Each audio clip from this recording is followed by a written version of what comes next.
De droite à gauche, ce Parlement ne représente que la corruption. Vous, capitalistes, vous n'avez cessé de pousser la classe ouvrière à la misère.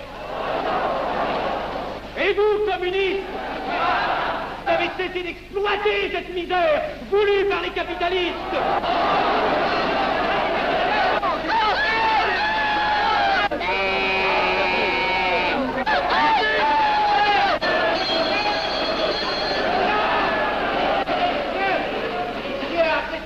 Et vous tous, parlementaires, désuets et périmés!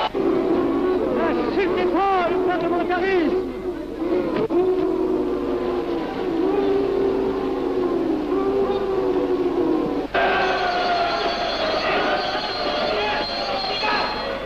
Messieurs, je vais lever la séance. Continuez, monsieur Hassel. Messieurs, je n'ai plus rien à dire. J'ai eu conscience de vous dire quelques vérités, peut-être désagréables, mais utiles.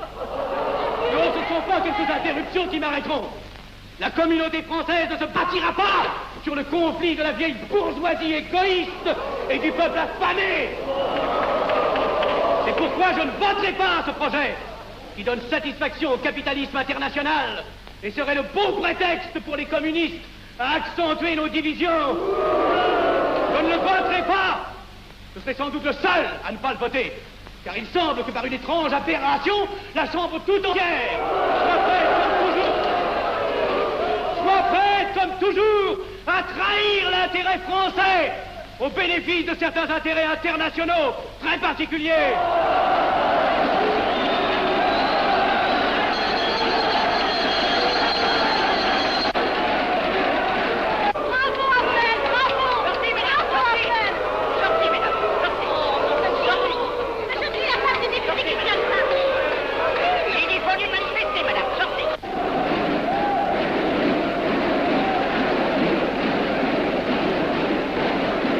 Il a du courage, ce petit Affnel. Ces petits nationaux trop puritains nous font perdre notre temps. Il faudrait l'éduquer un peu. De quelle loge est-il? Il n'est pas de chez nous, mon frère Dubois. Tout s'explique. Voilà un garçon intelligent qui a besoin d'une méthode et de conseils. Présentez-le donc. Il est sensible, il faudra procéder avec précaution. Envoyez-lui la rivière, il saura le persuader. J'y vais.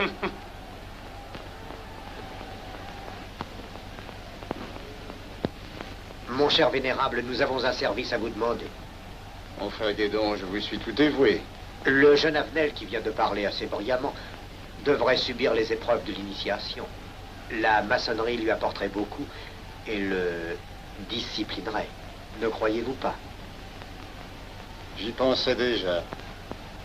Nous allons nous en occuper activement.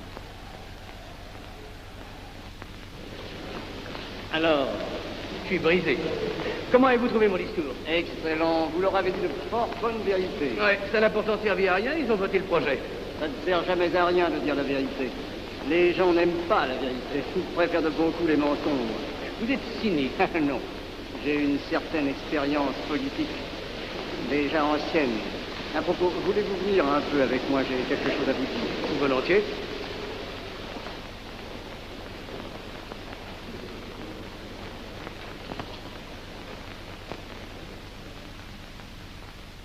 Oui, voyons, je voulais vous dire, si nous reprenions notre conversation sur la franc-maçonnerie, vous m'aviez dit l'autre jour que vous étiez curieux de connaître cette association. Ah oui, on en dit tantôt du bien, tantôt du mal. Je vous avoue que je n'aime pas beaucoup les sociétés secrètes. La franc-maçonnerie n'est pas une société secrète. C'est une société discrète. Pourquoi éprouves-tu tant de répugnance à me voir entrer dans la franc-maçonnerie? Cette association me semble suspecte. Il ne doit y avoir que des arrivistes là-dedans. Non, voyons, nous sommes peut-être aussi des braves gens, animés d'un idéal sincère. Le texte qu'ils m'ont donné est rempli de bonnes idées. Tu me diras que ça n'est qu'un programme affiché à l'entrée, mais il me paraît loyal. Tu es un honnête homme, mon chéri. Mais tu as un grand défaut. Ah, et lequel? Tu ne vois jamais le mal. Tu imagines que les autres sont bons comme toi-même. C'est pourquoi tu as toujours des déceptions. N'importe, je suis décidé à tenter cette expérience. Alors fais-la. Je souhaite me tromper. Quand vas-tu te présenter chez ces gens? Mercredi. Déjà.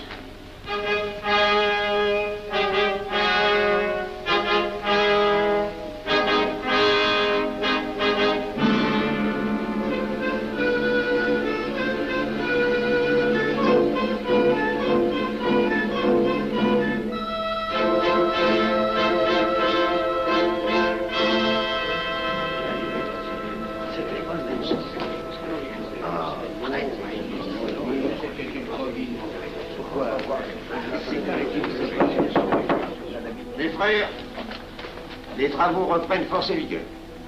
La tenue du comité a voté l'interrogatoire du profane Abnel. Nous allons lire les rapports confidentiels de nos enquêteurs. Pierre Abnel, né en 1902 à Laval, a fait sa première communion. Oh, mon frère, vous vous en prie. Mais déclare ne pas pratiquer régulièrement. A même cessé de fréquenter l'église. Très bien. Mais s'avoue spiritualiste.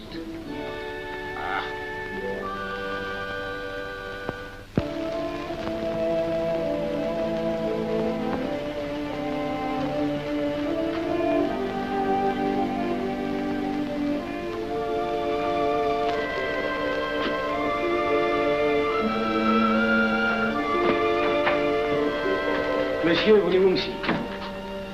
Permettez-moi de vous barrer les genoux.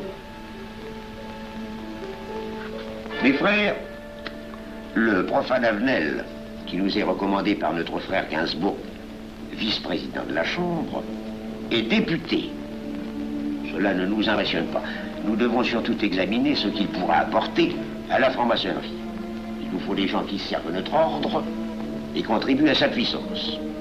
Pour l'instant, il paraît afficher des idées nationales un peu trop absolues. Mais enfin, je voudrais vous prévenir d'une chose.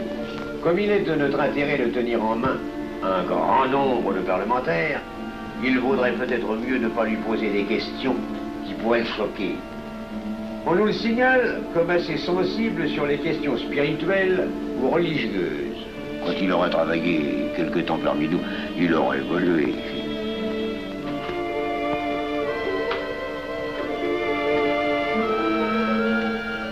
Et voilà, le silence le plus absolu, mes frères. Qui frappe ainsi régulièrement à la porte du temple? C'est un profane qui demande à être interrogé, vénérable maître. Faites entrer le profane.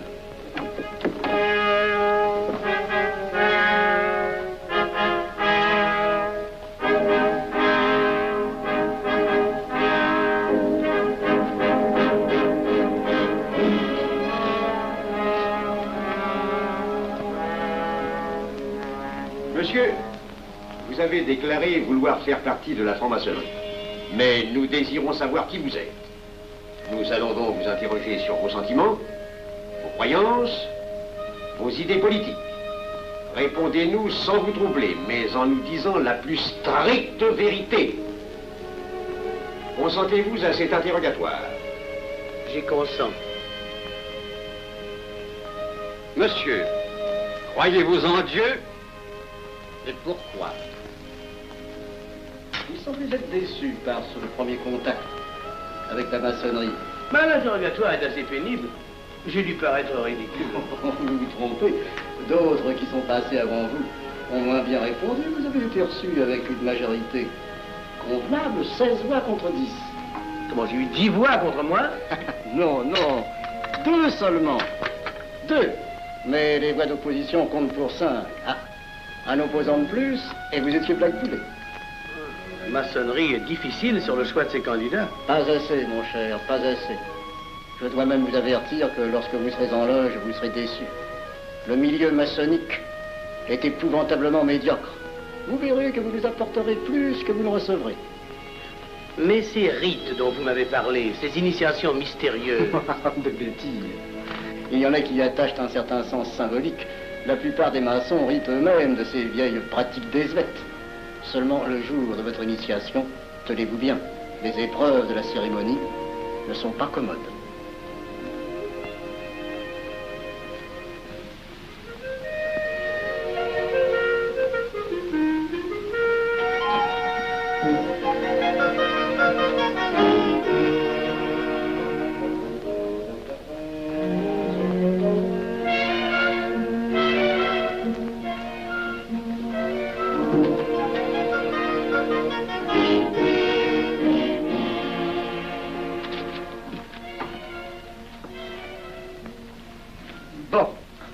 Attendez à la buvette, là.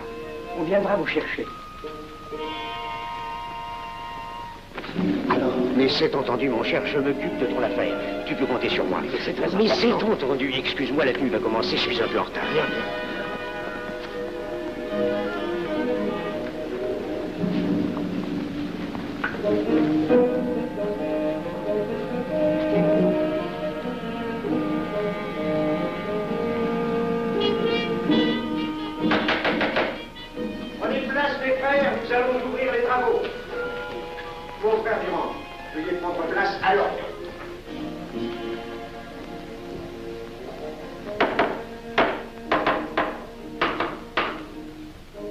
Premier surveillant, êtes-vous franc-maçon? Mes frères me reconnaissent comme tel, vénérable maître. Frère second surveillant, quel âge avez-vous? 3 ans, vénérable maître. Frère premier surveillant, quel est le premier devoir d'un surveillant en loge? Vénérable maître, c'est de s'assurer que le temple est couvert. Veuillez vous en faire assurer par le frère couvreur.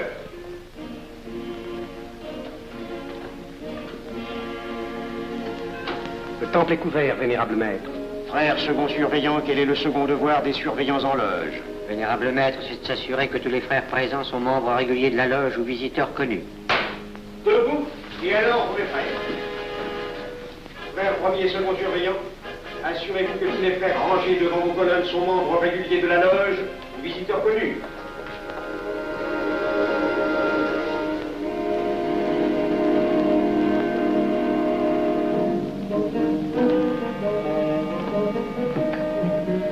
Vénérable maître, les frères qui décorent l'une et l'autre colonne sont membres réguliers de la loge ou visiteurs connus. Il en est de même à l'Orient.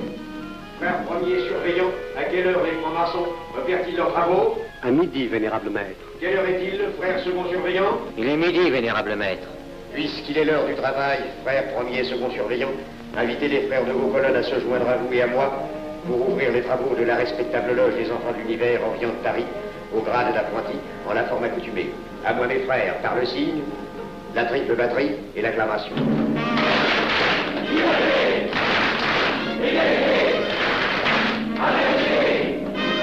Prenez place, mes frères, les travaux sont ouverts. Mes frères, l'ordre du jour appelle l'initiation du profane Avenel. L'atelier a voté dans une précédente tenue la mission du dit profane. Nous allons donc ce soir le recevoir solennellement. Mon frère couvreur, veuillez aller chercher le profane Avenel qui a écrit son testament philosophique dans le cabinet de réflexion.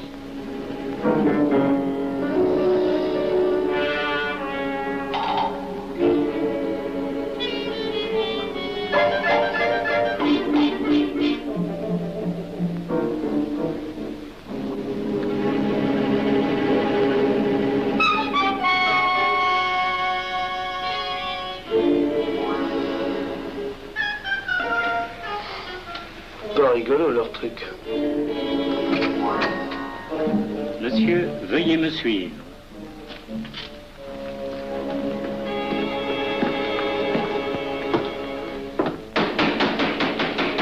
Qui frappe ainsi régulièrement à la porte du temple?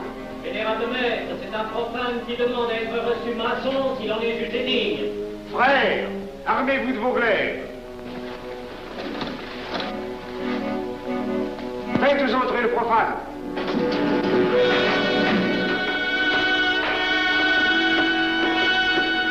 Laissez-vous, monsieur.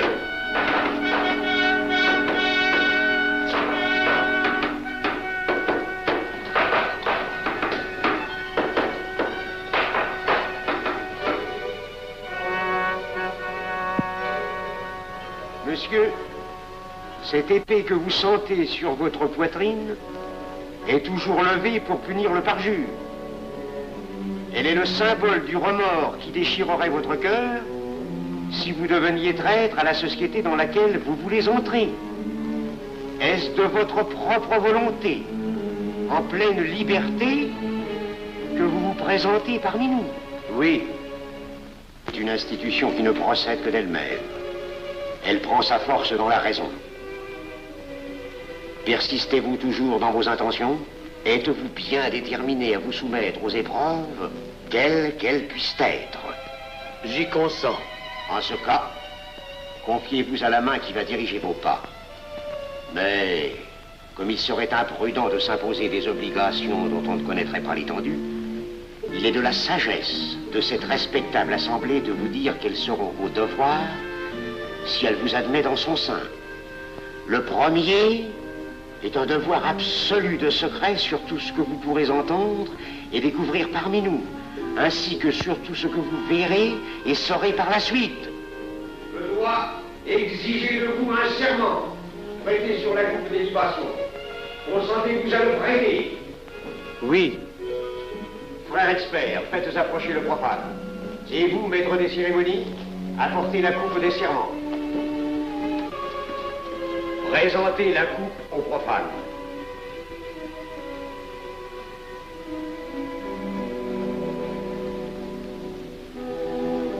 Prononcez avec moi le serment. Je m'engage sur l'honneur, au silence le plus absolu, sur tous les genres d'épreuves qu'on pourra me faire subir. Je m'y engage. Vous devez connaître toute l'importance d'un serment. Si jamais vous manquiez à une parole aussi solennellement donnée, buvez. Buvez! Buvez! Que ce breuvage amer soit pour vous le symbole de l'amertume et du remords que laisserait dans votre cœur le parjure qui aurait souillé vos lèvres. Frère expert, emparez-vous du profane et faites-lui faire son premier voyage.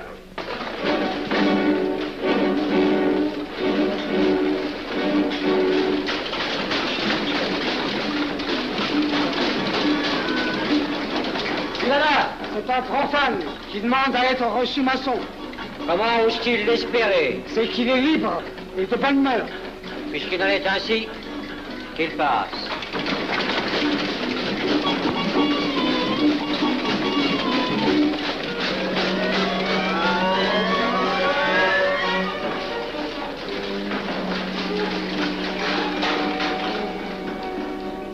Monsieur, le voyage symbolique que vous venez de faire est l'emblème de la vie humaine.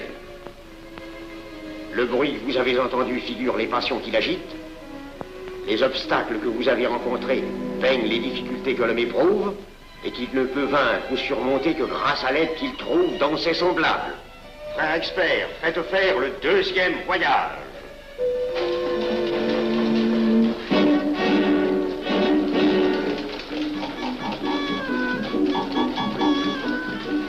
Qui va là?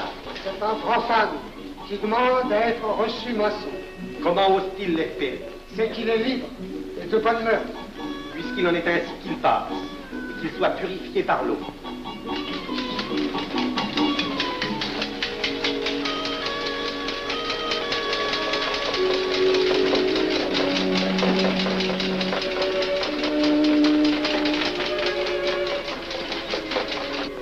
Monsieur, nous avons procédé à l'épreuve de l'eau qui représente l'épuration de votre esprit naissant à la vie maçonnique.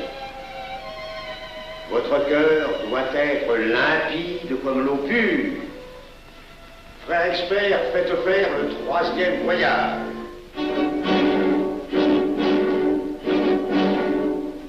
Qui va là? C'est un profane qui demande à être reçu maçon. Comment ose-t-il l'espérer? C'est qu'il est libre et de bonne mœurs.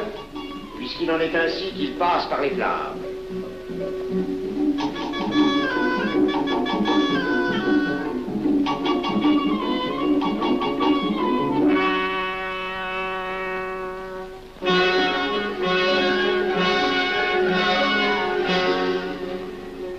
Monsieur, les flammes dont vous avez été environné ont achevé vos épreuves. L'ordre maçonnique dans lequel vous demandez à être admis pourra peut-être un jour exiger que vous versiez jusqu'à la dernière goutte de votre sang pour sa défense et celle de vos frères. Je vais maintenant vous faire prêter serment à la franc-maçonnerie. Frère expert, amenez le profane à l'autel. Les frères, debout, à l'ordre et glaive aux mains.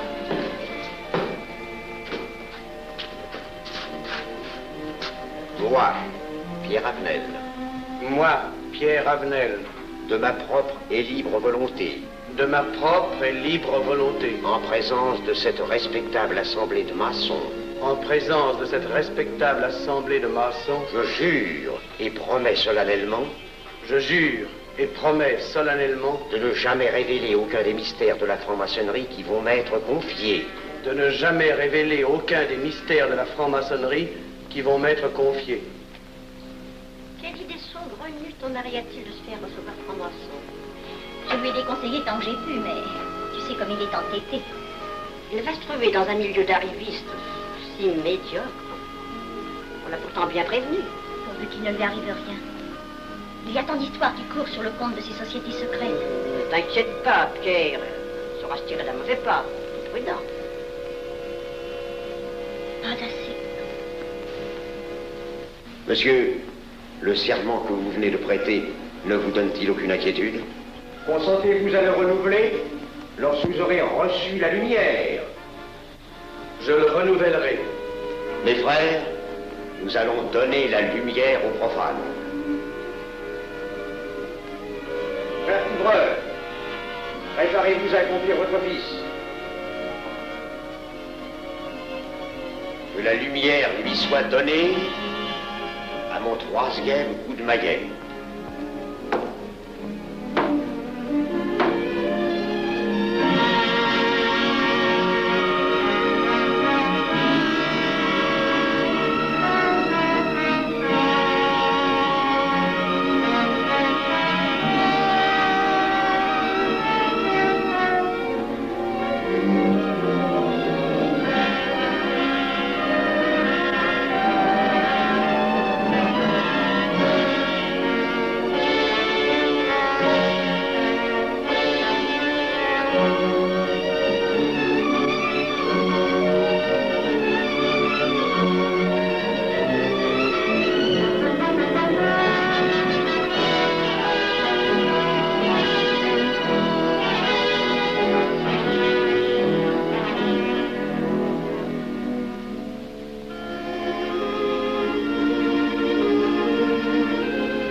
Néophyte, ces glaives que vous voyez tourner vers vous vous annoncent que tous les maçons voleront à votre secours si vous respectez et si vous observez nos lois. Mais ils vous annoncent aussi que si vous trahissez votre serment, vous n'échapperez pas à la vengeance de tous les frères répandus sur la surface du globe et qui ont juré de punir le parjure. Le jurez-vous, mes frères? Nous le jurons.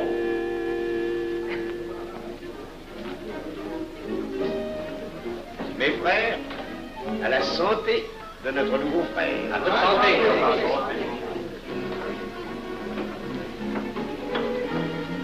Mon très cher frère, qu'est-ce que vous pensez de cette soirée? Eh bien, c'est curieux. Cette cérémonie est très impressionnante. Mon cher frère, pourrais-je vous laisser ma carte au cas où vous auriez besoin de mes services? Je vends de tout, de la bonneterie, des chaussures, du savon à des prix invraisemblables. Tu permets, mon cher Lévi-Stein? Je t'en prie. Mon frère Avenel, nous allons bientôt vous mettre à contribution. Oui, un de nos amis de notre loge voudrait un bureau de tabac. Le Grand Orient est submergé de demandes en ce moment. Avec vous, ça ira peut-être un peu plus vite. Volontiers. Je vous remercie. Ah, dans quelque temps, je vous parlerai aussi d'une autre affaire. Depuis plusieurs années, j'ai droit à la Légion d'honneur. Je ne m'en suis jamais occupé, je n'ai pas voulu déranger nos amis pour ça. On leur demande déjà tellement de choses, n'est-ce pas?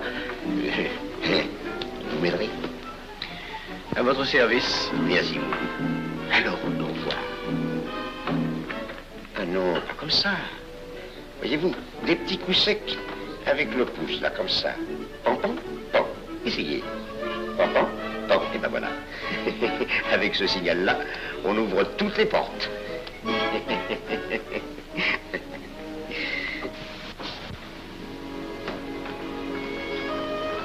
Alors, content? Bon. Tu as l'air contrarié. Oh non. Déjà déçu? Pas encore. Tu me raconteras la séance. Ah, j'ai juré de ne rien dire. Même à moi? Écoute, c'était pas ridicule. C'était étrange.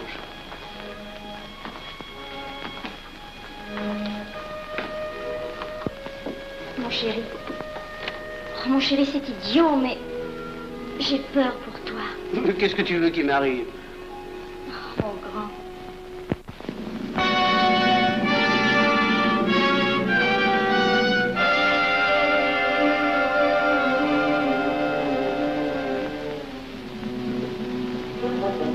Mon très cher frère Avenel, vous êtes député. J'ai un service à vous demander. Tous les détails sur la théorie. Mon très cher frère, si vous pouviez m'obtenir cette place, vous me feriez plaisir. Mon cher, donnez donc un coup de téléphone au préfet, qu'il m'ôte cette contravention. Demandez la liberté, le scandale fascinateur. Mon très cher frère Avenel, j'ai besoin d'un bon témoin de moralité dans un procès. C'est un de nos frères qui passe en correctionnel. Il est bien un peu coupable, mais avec un peu d'appui. Et pour manifester cette solidarité maçonnique, je suis sûr que vous voudrez bien vivre. L'arrestation du banquier Charles Lévy. Le crime des banques coopératives. Un nouveau scandale financier. Il faut l'exclure, c'est une fripouille. Oui, évidemment, c'est une fripouille, mais puisque personne ne le sait, nous pouvons le garder parmi nous. Non! Mais je comprends très bien vos réactions, mon cher Avenel. Mais tenez, je vais vous citer un exemple. J'ai vécu pendant 20 ans en maçonnerie avec un frère que je considérais comme un escroc. Ben, je n'ai rien dit, parce que c'était un excellent maçon. Nous ne sommes pas du même avis.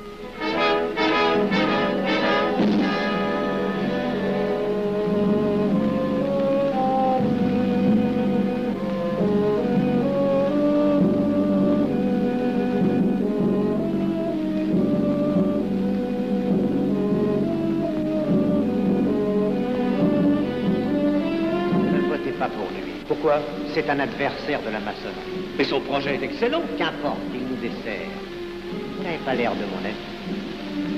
Non. Non, non et non, je ne ferai pas ce que vous voulez. Je vous demande de vous conformer à la discipline républicaine. La discipline républicaine et maçonnique. Je sais ce que c'est, allez, c'est une canaillerie. Mon frère, ne laissez pas vos paroles dépasser votre pensée. Oh, ne croyez pas que je suis en colère, non, j'ai tout mon sang-froid au contraire. Et c'est pour ça que je ne voterai pas cette loi unique. Vous détruisez ce pays en l'empoisonnant doucement. Avenel, Vous ne parlez pas sérieusement. Mais vous ne comprenez donc rien.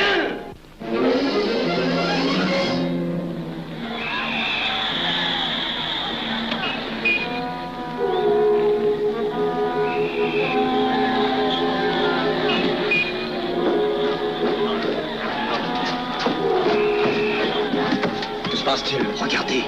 Mais calmez-vous, mon vieux. Ce n'est rien. Rien.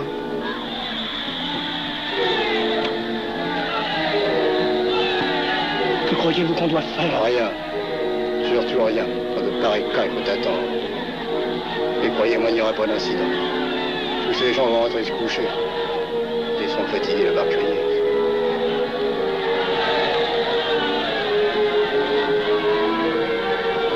Qu'en pensez-vous, Arnel?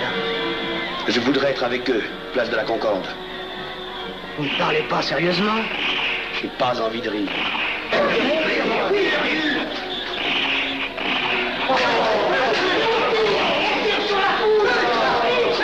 Il faut arrêter ça, oui, non? Ils sont fous! Il faut arrêter ça!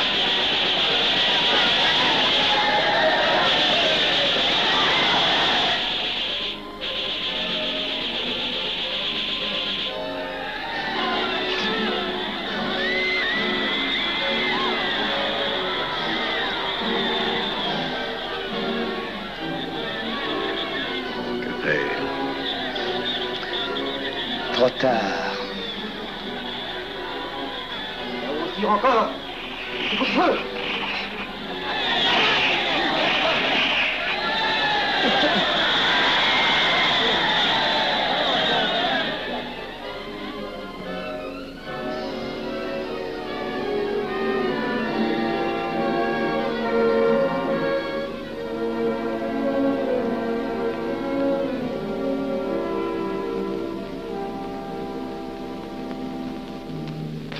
Messieurs, nous avons établi définitivement la liste des membres de la commission d'enquête. Tout le monde est bien d'accord pour la soumettre au vote de la Chambre. Pas d'objection? Le projet est accepté à l'unanimité. La séance est levée.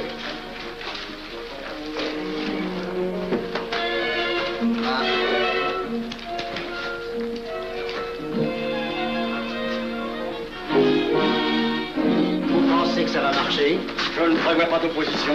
Si cela est ainsi, nous risquons de nous en tirer. Je le crois sincèrement. Nos frères députés nous attendent dans un salon voisin. Ils sont impatients de vous entendre. Bah, allons-y. Arnel. À propos, cher ami, je vous ai mis d'office dans la commission d'enquête. Moi, pourquoi? C'est indispensable. J'ai besoin de vous. Venez avec nous. Vos amis nous attendent.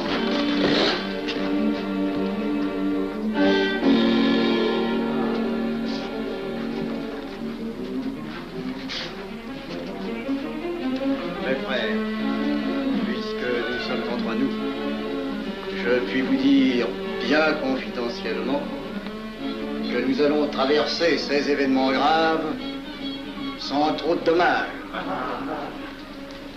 La commission vient d'accepter tout à l'heure les listes que nous avons proposées pour la commission d'enquête. Beaucoup de nos adversaires en font partie, mais dans l'ensemble, les maçons sont encore en majorité. Rassurez-vous donc, ni la République ni la maçonnerie ne sont perdues.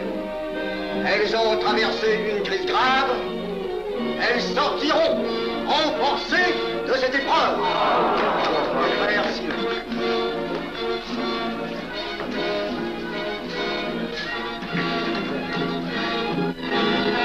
Demandez l'anti-Marcon, le scandale de la commission d'enquête. Demandez l'anti-Marcon, le scandale de la commission d'enquête. Vous me demanderez successivement le Quai d'Orsay, la Banque de France, l'état-major, le secrétaire général du Parti radical socialiste, le temps et les usines d'aviation Guerlain. Bien, monsieur.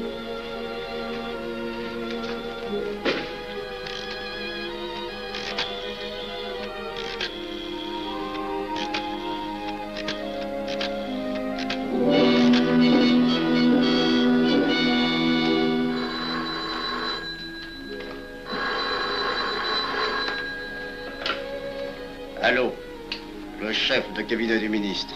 Allô? Mais oui, passez-le-moi. Lui-même, à vos ordres, mon très cher ami. Je ne peux rien vous dire par téléphone. Il pleut. Vous me comprenez? À merveille. Alertez tous nos amis à l'étranger. Qu'en aucun cas, on ne parle de nous. Silence. Compris. Allô, ici Général Maisonnat. À vos ordres, mon cher Larivière. Je compte sur vous, mon cher général, pour que l'armée ne varie pas politiquement. Elle doit rester divisée, avant tout. Ne craignez rien, j'ai déjà procédé à des changements importants. Tous les officiers suspects d'être contre nous ont été éloignés de Paris et séparés les uns des autres. Mes frères, il est indispensable de franchir cette mauvaise passe. Il ne faut pas trop de mouvement de bourse. N'est-ce pas, mon frère sous-gouverneur? Nous maintiendrons la monnaie. La presse de droite doit essayer d'attaquer la presse de gauche. Pendant quelque temps. Pour donner le change. C'est entendu.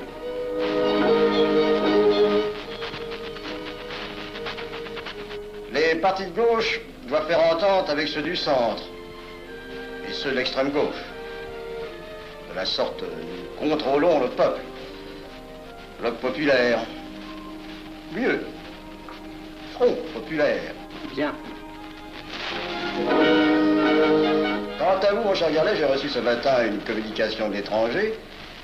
On nous demande d'envoyer immédiatement du matériel d'aviation en Espagne. Moyennant quoi nous aurons tous les appuis politiques nécessaires. Même nos prototypes. Surtout nos prototypes. Ne croyez-vous pas que ce serait dangereux pour notre défense nationale? Faites ce que je vous dis.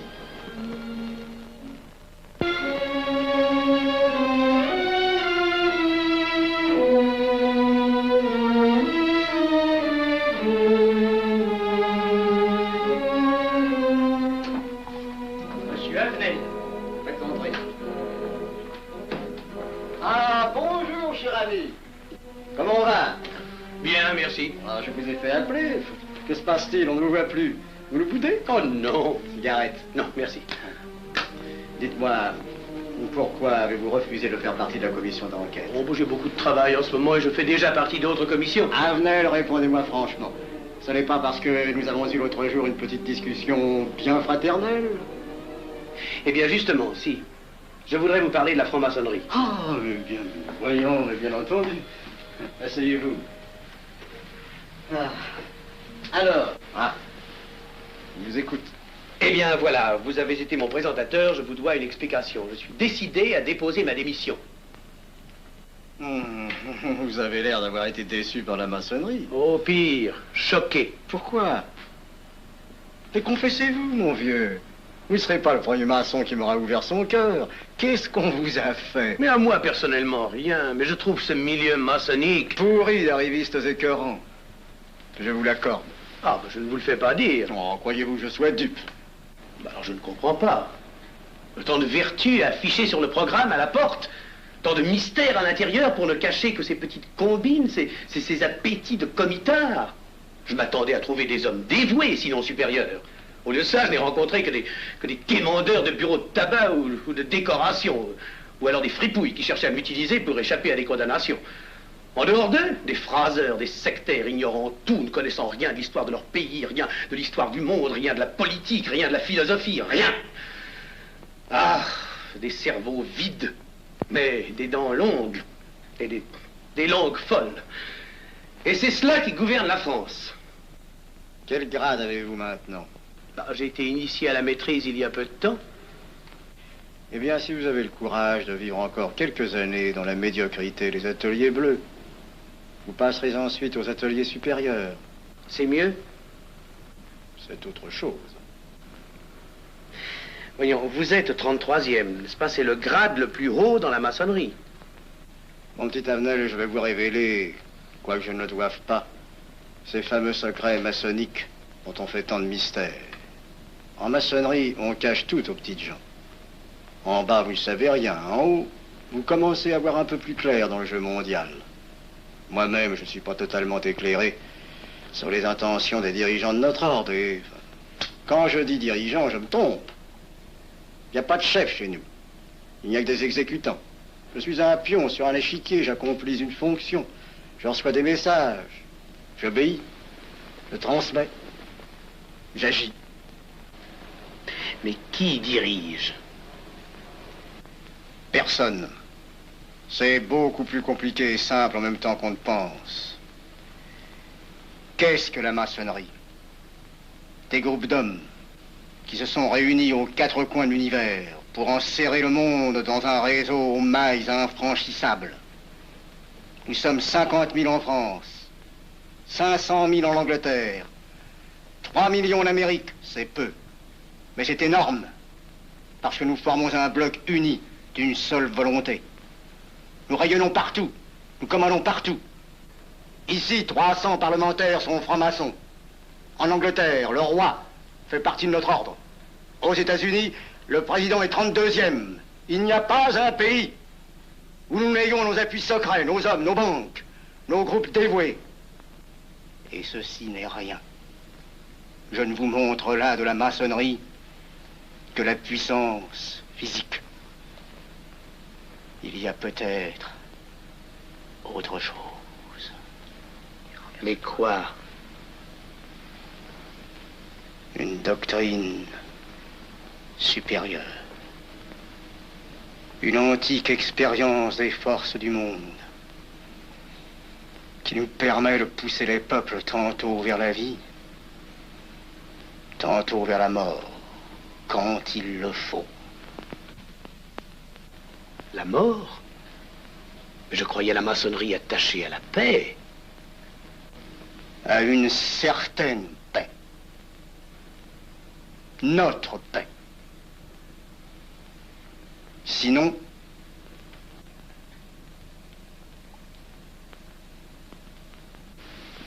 alors, cette démission? Je vais réfléchir.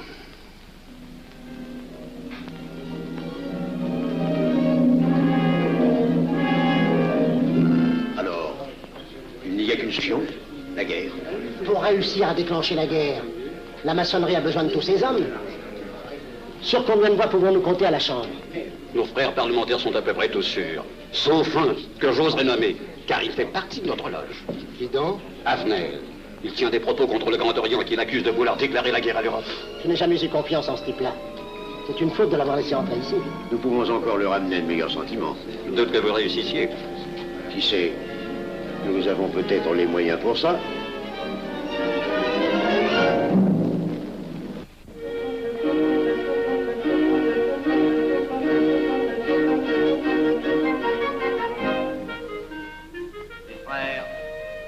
L'aviation allemande n'a pas d'appareil. Plus de 2000 accidents d'avion l'année dernière en Allemagne. La ligne Siegfried est à peine construite. Les tanks allemands marchent difficilement. Un détail entre autres qui m'a été rapporté par un de nos frères. Quand leurs tanks sont entrés à Vienne, on s'est aperçu que certains d'entre eux étaient en carton et montés sur des hautes bicyclettes. Croyez-moi, mes frères, il nous serait facile d'abattre le national-socialisme dont les exigences sans cesse accrues deviennent intolérables. Et libérer ainsi nos frères réduisent à l'esclavage. Jamais nous n'avons été plus près. En 15 jours, nous réglerions le sort de l'Allemagne. Notre loi régirait l'Europe définitivement. Notre victoire est sûre. C'est faux. C'est faux. Silence. Ce que dit cet homme est faux. Mon frère, je vous rappelle alors, vous n'avez pas la parole. Je le sais. Je suis député et membre de la commission de la défense nationale. Je ne peux pas laisser se prolonger un discours aussi manifestement erroné. L'appréciation de monsieur, de notre frère, Liechtenstein. Oui, si vous voulez. Sur l'état de l'armée que possède l'Allemagne sont des mensonges. Et ajoutez foi, c'est de la stupidité. Mais pourquoi vouloir une guerre entre l'Allemagne et la France? Mon frère, vous n'avez pas la parole. Peu m'importe. Mais je tiens à dire qu'aucun motif réel de conflit ne peut être invoqué. Vous le direz tout à l'heure, après l'exposé de notre frère. Non, je la dirai immédiatement, avant d'entendre des stupidités bellicistes. Mais vous tous, maçons, vous poussez à la guerre.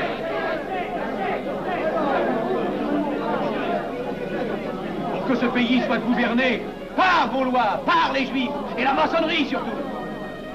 Le peuple français ne se battra pas pour défendre une idéologie fumeuse, un régime ignoble, une république pourrie. Mon frère Adnel, je vous prie de couvrir le temple.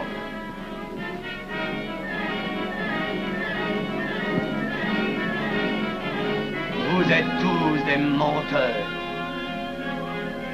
et des faussaires. Tout chez vous n'est qu'une sinistre comédie.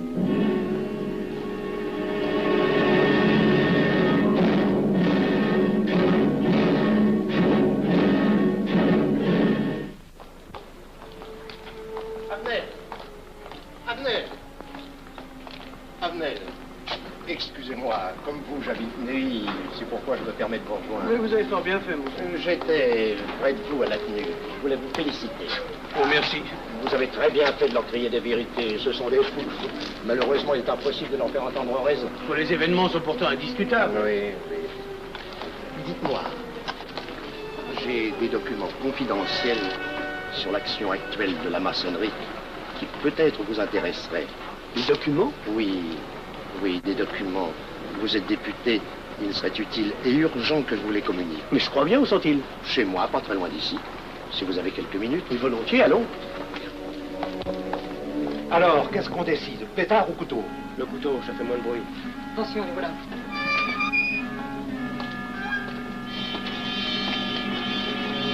Un instant, je vais voir si...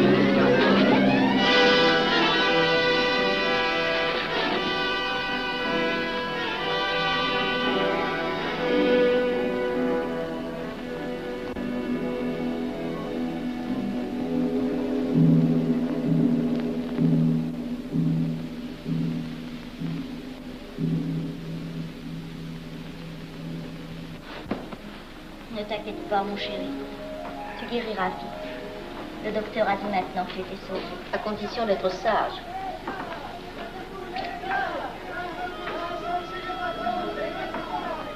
Qu'est-ce qu'on entend?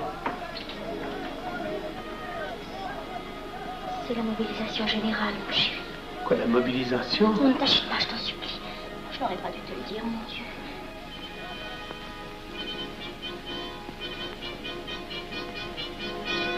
T'en fais pas, mon chéri. Tu reviendras vite.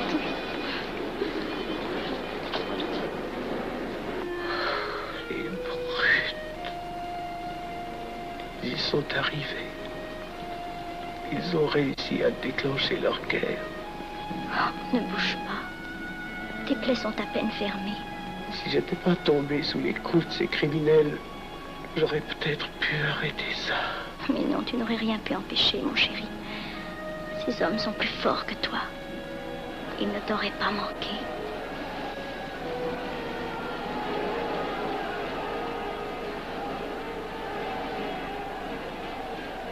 Qu'est-ce que c'est?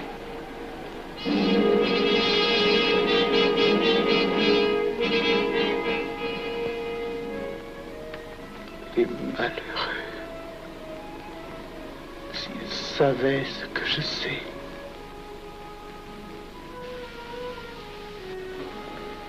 Mes frères, nous pouvons affirmer en toute sérénité que la franc-maçonnerie universelle a présentement atteint son but. Cette guerre qui est la nôtre est déclarée.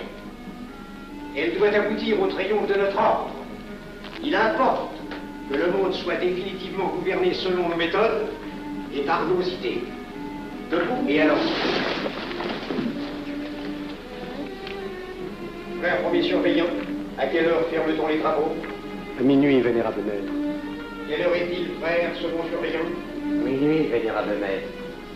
Puisqu'il est minuit et que nous avons accompli notre œuvre, je déclare les travaux clos à mon coup de maillet. Retirons-nous en paix, mes frères, sous la loi du silence.